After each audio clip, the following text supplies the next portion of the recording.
Hello and welcome to Skool News. Yeah, so today we're going to show you some new features we've shipped and a little sneak peek at what we've got planned for moderation tools to help you moderate your communities.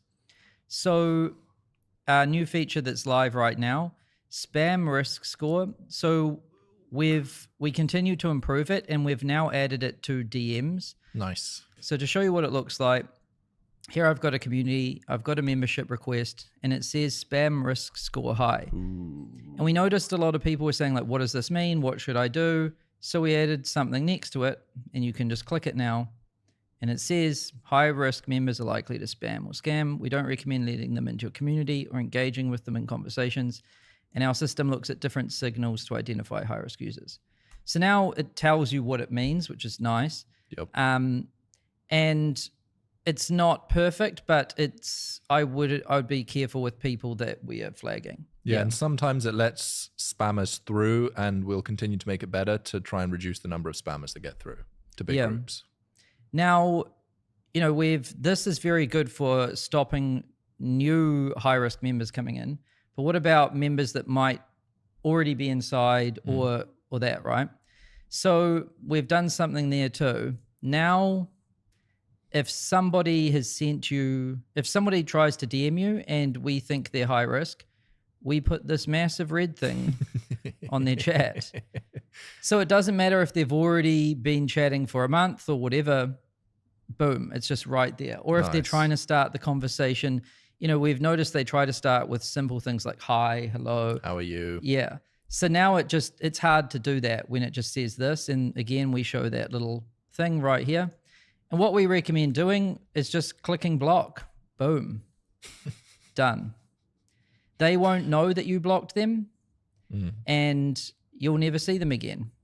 They disappear out of your chat inbox. Let's go. And they won't know that anything happened, which is perfect. Boom. So that should be very useful. A little look at the roadmap. So in progress, we are still improving the risk score algorithm, basically the different signals we look at to determine if someone's high risk or not, and then extending it to more areas like DMs, membership requests, things like that. We're improving notifications. So the next thing you'll see here is the ability to filter your notifications by type, like mentions, likes, following, call recordings, etc. And then the big one, traffic sources, being able to see where your members come from, like Instagram, YouTube, Facebook ads, Google search, or the Skool network. This one is going to be a big one. Do you have rough timelines? I know people will ask. Sometime early Feb. Yeah. For what? All of them? Oh, for traffic sources. Risk score, we're improving it bit by bit. Small pieces just keep coming out. We'll keep announcing it. This one, not 100% sure yet. I would say sometime in Feb. Nice.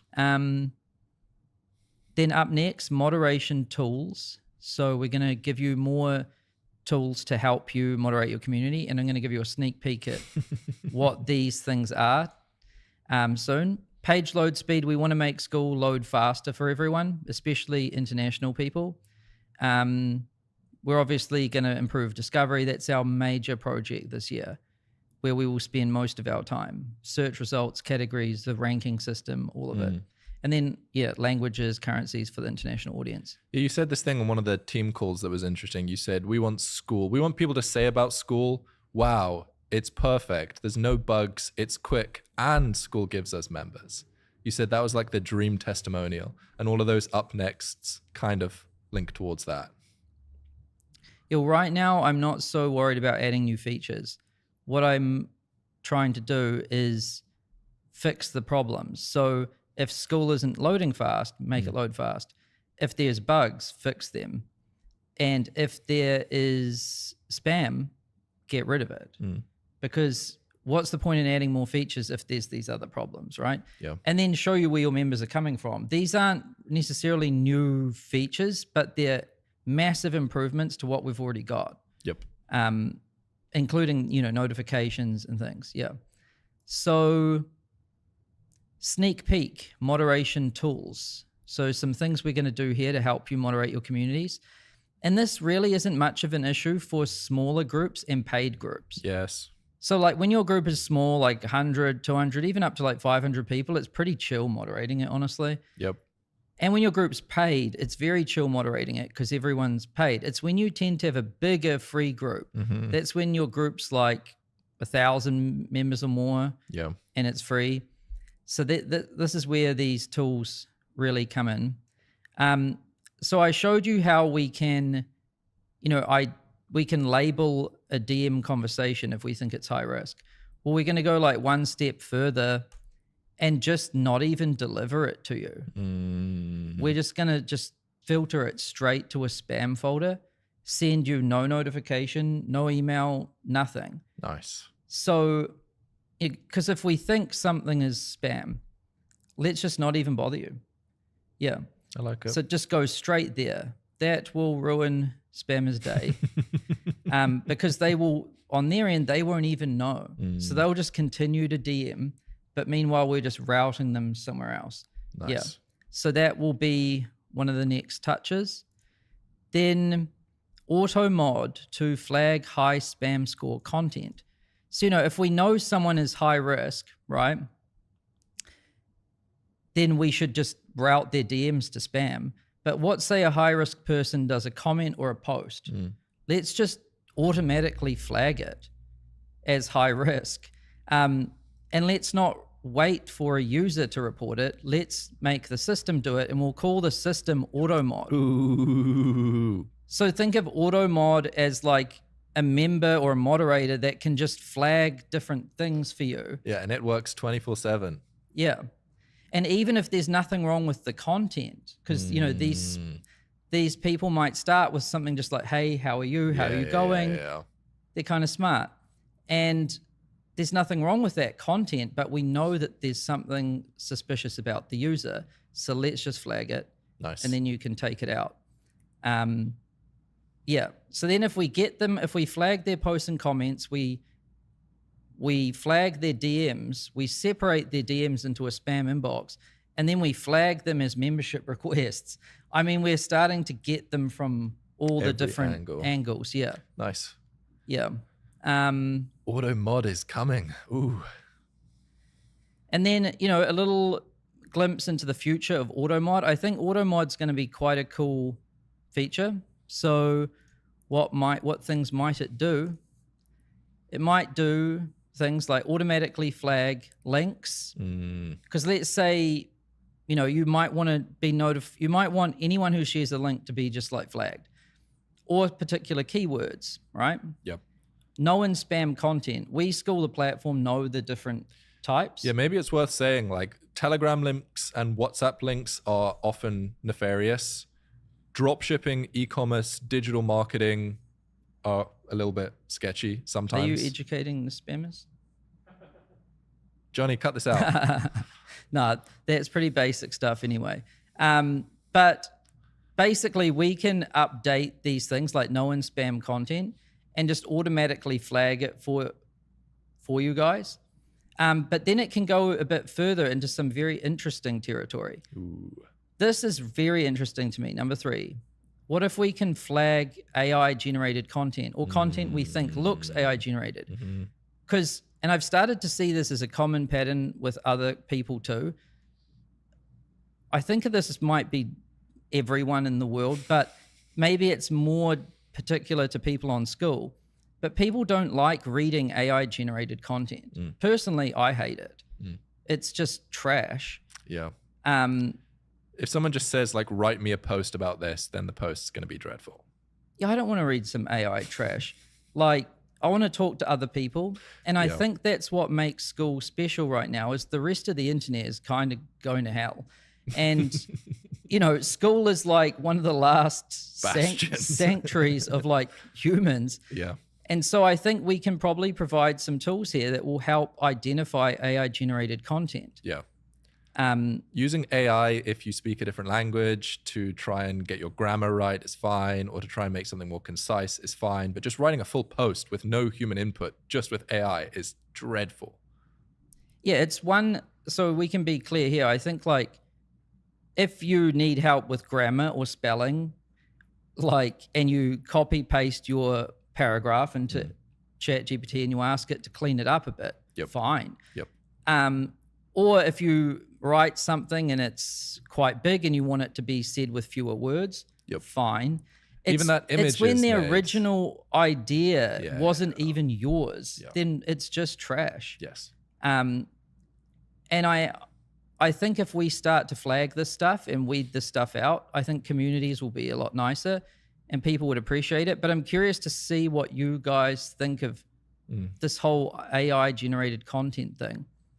Another one is like cross-posted content, which is like, you know, sometimes someone posts something and you see it in your community and you're like, did that person write that for my community? Or are they just trying to like post a thing across different communities to try to like get members, grow their brand? So we can flag for you if that content has been posted around in other places. Nice. So lots of things that will help you moderate your community just automatically, so that you can keep your community clean, basically. Let's go. Yeah, so a little glimpse of the future and then the full set. We were playing with this morning. So what does the Skool cat have in his set?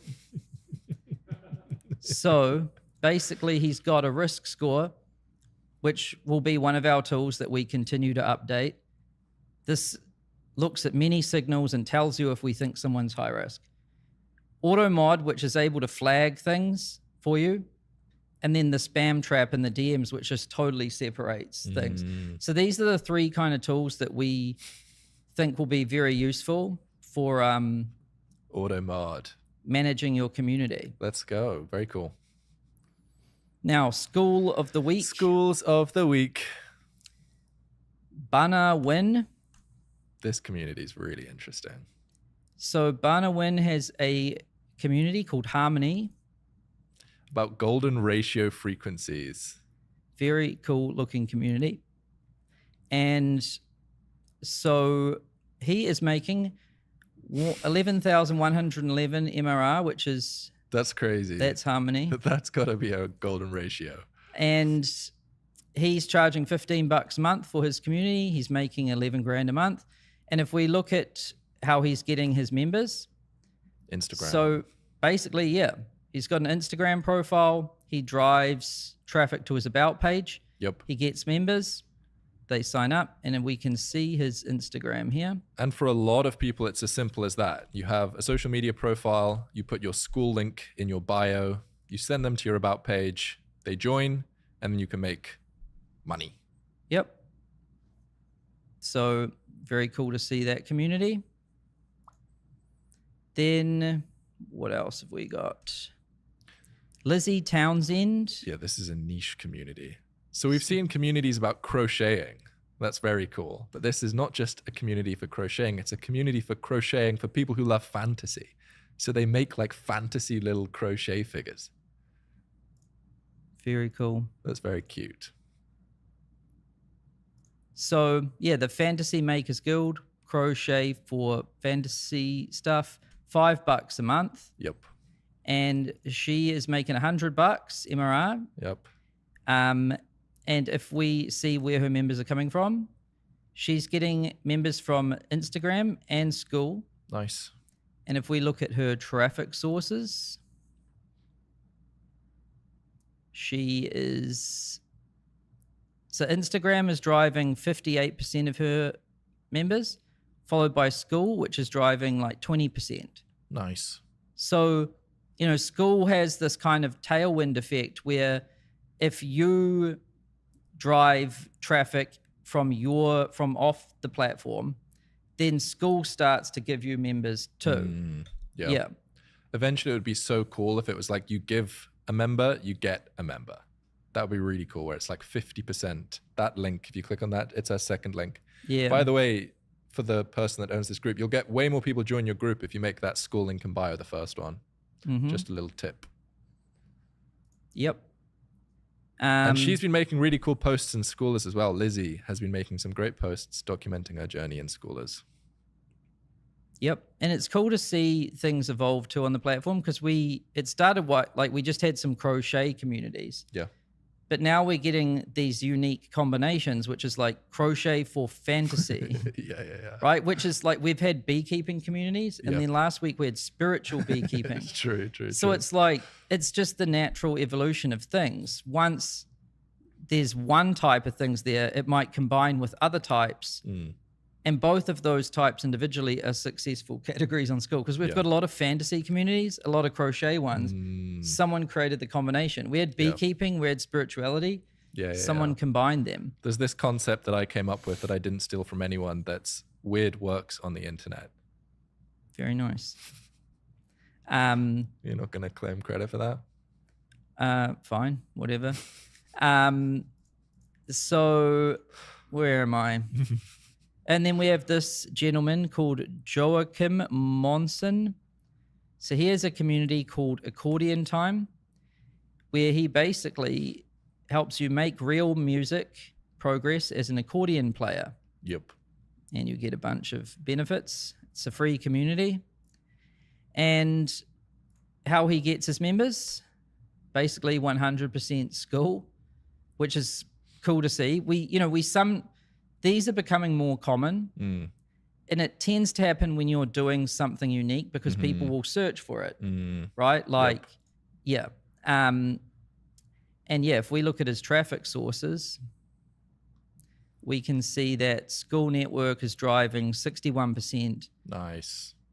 And this is a good example, because this guy, Joachim, has social, and he points traffic to Skool with his link in bio. He has Instagram, he has YouTube, he has all of these things. He makes content, he sends traffic towards his community, but he doesn't have a huge audience, right? Yep. It works to get things going a bit. And then the Skool Network is contributing a lot here. Yep. But I swear the communities that tend to work really well with the Skool Network are ones that are like a niche interest where someone can search for it and they find it.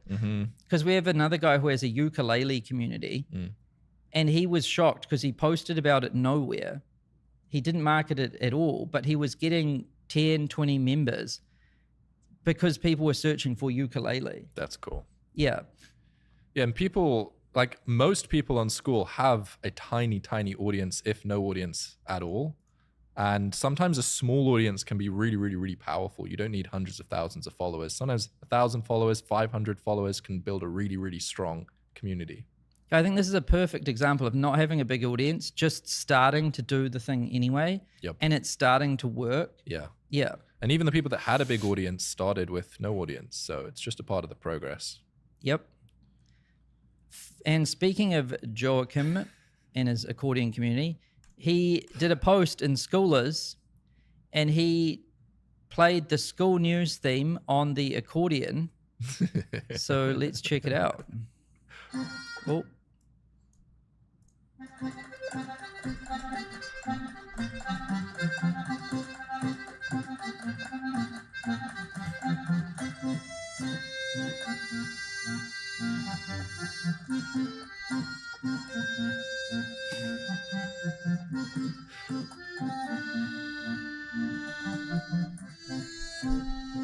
Very nice. No, you have to listen to the end.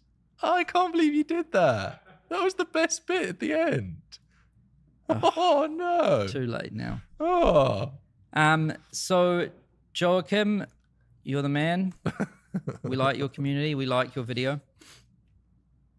And Insta who? So there's a bunch of these posts that are always happening. We're starting to notice these things happen more and more. And basically Lindsay is saying, am I the only one who has replaced social media with Skool? It's just way better here. And there's tons of people saying the same thing. And we've noticed this a lot. Like Skool is starting to replace people's social media diet, basically. Yeah.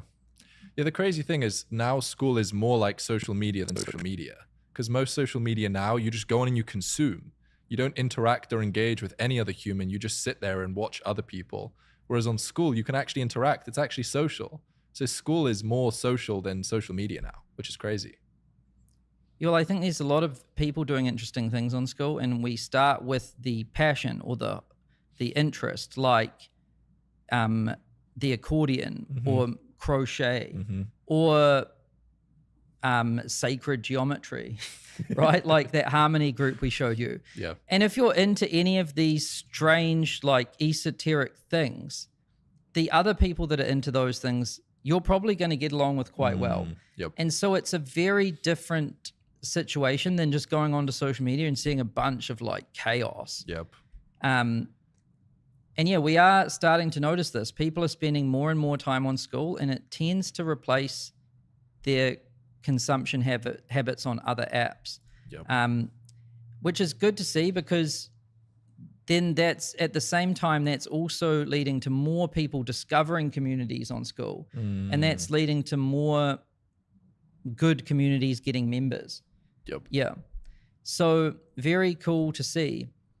So that's basically it for Skool news today. See you next week. See ya.